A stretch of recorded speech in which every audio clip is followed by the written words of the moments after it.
Hi, I'm Jason. We've discussed how to access the drive settings in part 1. Now we're going to discuss how to access the general settings. Set center timer.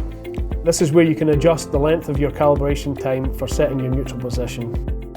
It is adjusted in seconds, 1 being the shortest and 5 being the longest.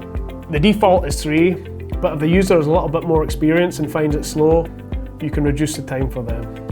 Tremor filter. This setting is to make the driving experience smoother for users who experience tremors or shakes. The default setting is at 77%. Making this value higher will make the Vigo headset less sensitive to small movements. Fifth switch stands for the gesture sensor on the Vigo.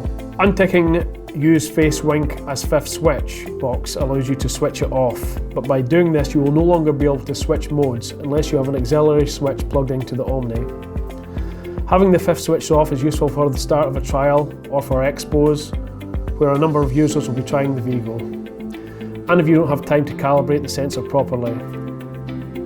We recommend turning it off when first trying with a new user so they can get used to driving first. Long press limit. This setting is to help avoid putting the Omni into sleep mode when I'm purposely making a facial gesture for too long. By moving the slider you can set a cut-off time in seconds. Gesture recognition parameters.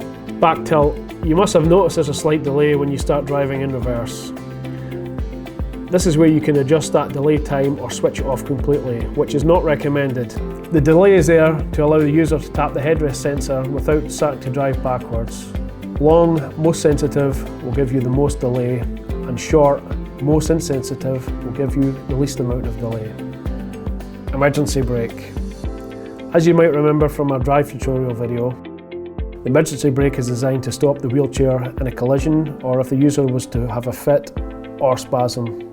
However, it can be mistakenly activated when driving on bumpy ground or if the user makes a sharp movement. For this reason, you can adjust it from sensitive to insensitive or even off to suit the user or the daily driving environments.